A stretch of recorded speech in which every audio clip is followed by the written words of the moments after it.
Polícia Notícia de volta aqui pela TV+, canais 3 da NET, 4 da Blue, também pela internet, o nosso telefone 3314-2083, para você ligar, participar, sempre interagindo aqui com a nossa programação. Mais prisão, hein? Um homem foi preso acusado de assaltar uma farmácia na Avenida da Saudade, no bairro Santa Marta. O autor, Douglas Rodrigues de Oliveira, 18 anos. Chegou lá armado, anunciou o assalto, levou R$120 e celular de um funcionário. E ele fugiu num veículo Volkswagen Gol de cor prata na companhia de outros 2 autores. A Polícia Militar fez rastreamento e conseguiu localizar pelo menos o Douglas. Os outros 2 já estão devidamente identificados e qualificados, né? Douglas Rodrigues de Oliveira, 18 anos, foi preso e levado para o plantão da Regional de Polícia.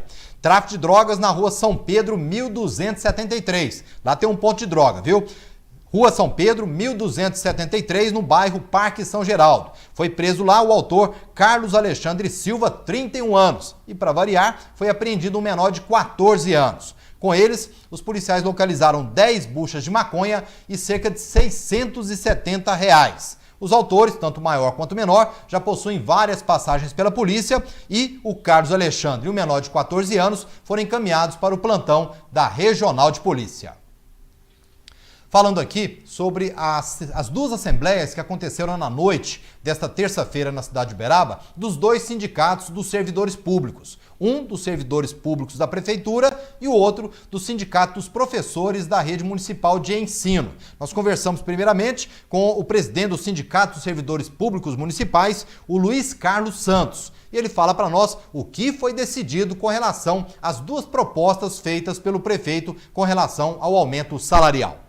A decisão, como sempre, a gente respeita aí a maioria, né, a Assembleia Soberana, decidiu-se por os R$120 no ticket, né? Embora tinha um grupo contrário, querendo a outra proposta, mas nós respeitamos a decisão da Assembleia. Apesar do que já foi decidido, as negociações vão continuar?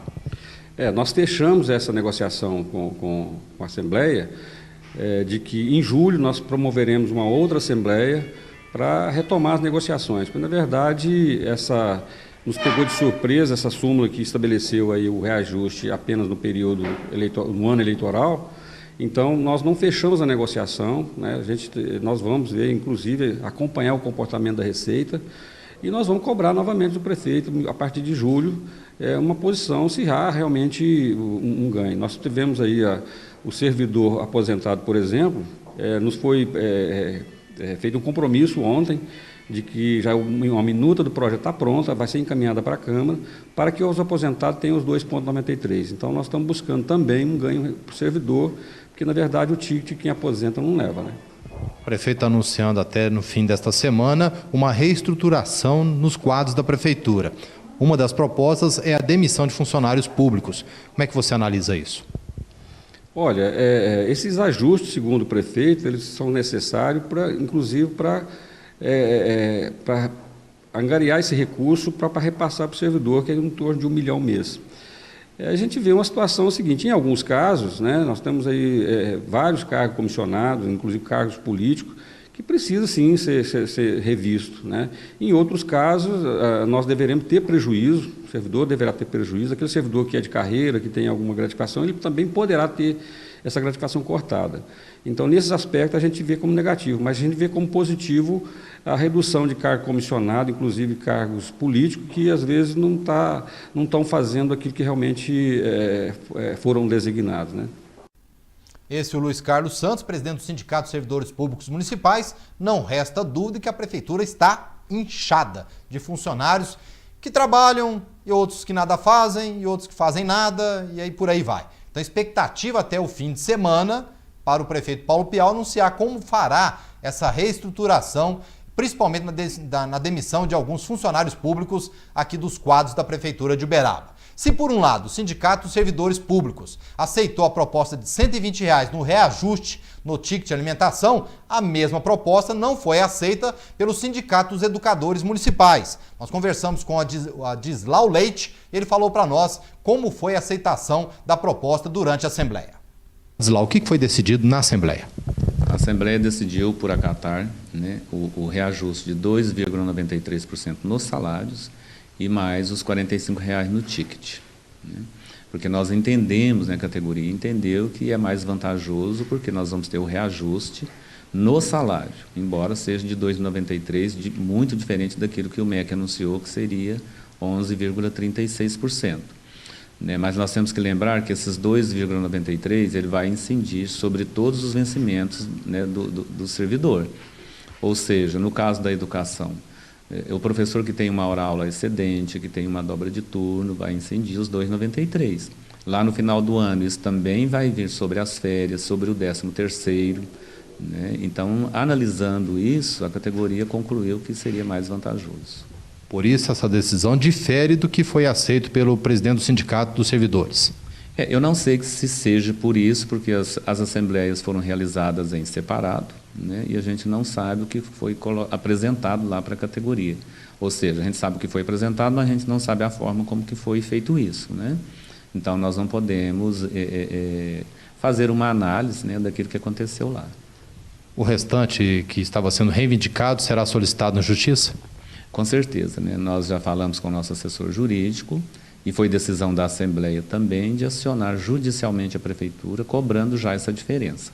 E também vamos solicitar aos administradores públicos que mantenha a negociação em aberto, porque se houver uma recomposição da arrecadação do município, das finanças, nós queremos sentar à mesa e discutir a possibilidade de um outro reajuste até o final do ano. E, portanto, Odislau Leite, ele que é presidente do Sindicato dos Educadores Municipais aqui da cidade de Uberaba, né?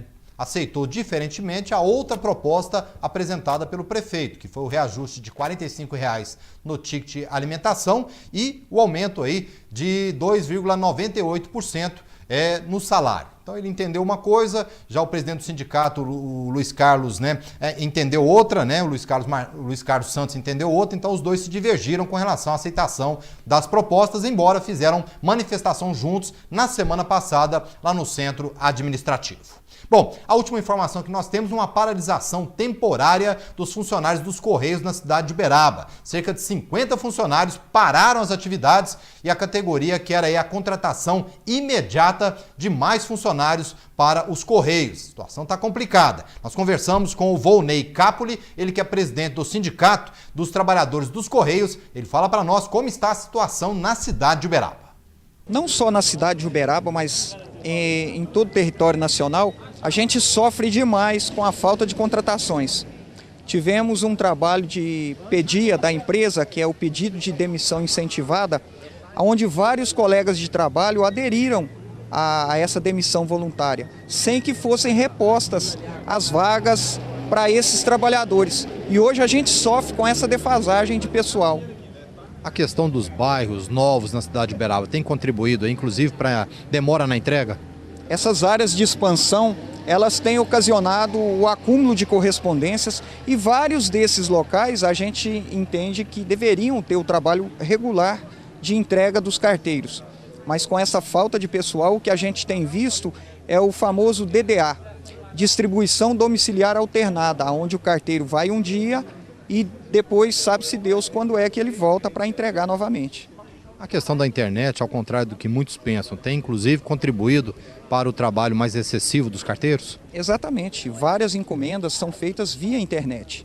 E a entrega física, a parte física dessas entregas são feitas pelos agentes de entrega. Então tem ocasionado sim uma sobrecarga de trabalho, inclusive pelo acesso fácil à internet. A princípio é uma paralisação, mas pode deflagrar aí uma greve caso as autoridades não tomem providência. Essa é uma paralisação de advertência de 24 horas, mas a gente espera o contato da federação e, caso necessário, caso a gente não seja atendido, há a possibilidade real de uma greve e aí por prazo indeterminado. José Matos, qual que é a principal dificuldade hoje de um carteiro? Hoje a principal dificuldade de carteiro hoje é a quantidade de correspondência que a gente está tendo para entregar por conta da falta de pessoal. Inclusive a gente costuma até brincar um com o outro aqui, né? Que a gente tem saudade que quando a maior dificuldade da gente é dos cachorros. A gente tinha que correr de cachorro, tinha que preocupar com a numeração errada das casas. Hoje isso pra gente dá até saudade, né? Porque hoje a dificuldade realmente é a quantidade de cargas que a gente tem para entregar e a gente não consegue atender a população como a gente gostaria de estar atendendo. criação de novos bairros, distantes inclusive, também complicam a situação. Isso complica a situação, mas a gente não tem nem atendido os novos bairros, porque os novos bairros, como estão em expansão, não tem nem distribuição, por conta da falta de pessoal. Tá aí, portanto, né? Situação complicada para os funcionários dos Correios da cidade de Uberaba, assim como acontece pelo país afora. Hoje tem 77 carteiros para distribuir correspondências aqui na cidade de Uberaba para 237 bairros. Esse número chamou a atenção aí quando o Volney Caplin, né, presidente do sindicato, nos trouxe a informação. 237 bairros existentes na cidade de Uberaba. Isso Uberaba, hein? 237 para somente 77 carteiros fazer a distribuição. No universo de 150, no universo de 300 funcionários. Então nós temos 300 funcionários na cidade, entre setores administrativo e operacional, que são os carteiros que fazem a entrega. Situação realmente bastante complicada. Segundo o Volney, precisaria de pelo menos mais 50 carteiros para atender a demanda aqui na cidade de Uberaba. Vamos aguardar. Para você que nos acompanhou, está aí, portanto, as informações do Polícia Notícia de hoje. Fique agora com a nossa professora palestrante, Renata Serafim, e a sua mensagem de carinho e também de amor. Renata, boa tarde. Boa tarde, Luiz Cláudio. Boa tarde, telespectador. Boa tarde, internauta. Do Livro dos Espíritos, capítulo 2, questão número 1004, vamos fazer uma singela abordagem novamente sobre a duração das penas futuras. Sobre o que está baseada a duração dos sofrimentos do culpado. Sobre o tempo necessário ao seu aperfeiçoamento. O estado de sofrimento e de felicidade sendo proporcional ao grau de depuração do espírito, a duração e a natureza dos seus sofrimentos depende do tempo que ele emprega para se melhorar. Então, por aqui nós já temos uma resposta muito importante, que é: quanto tempo vai durar os nossos sofrimentos? Até quando nós vamos ter que expiar todos os males que praticamos no passado ou nesta encarnação ainda?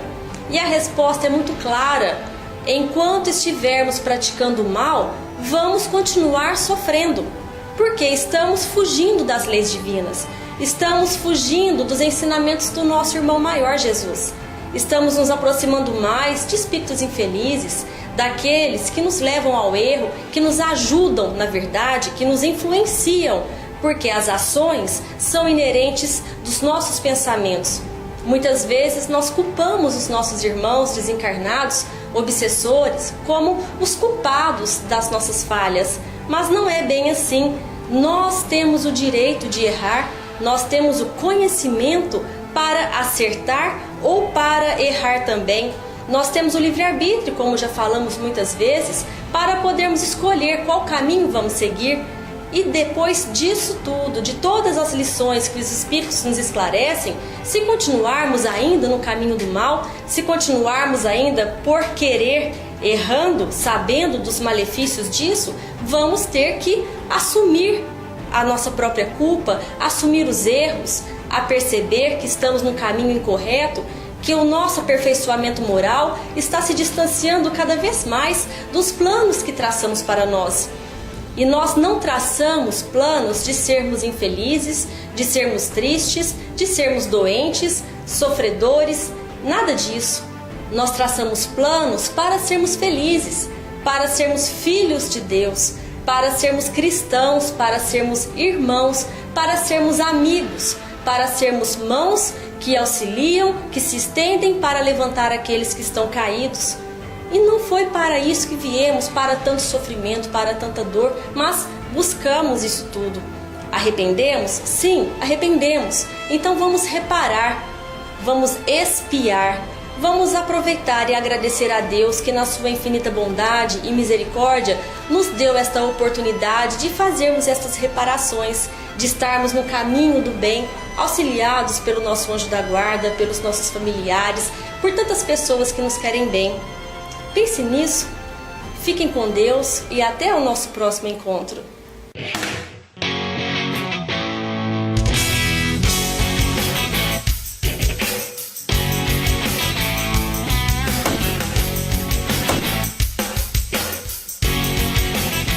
Polícia Militar, nossa profissão, sua vida.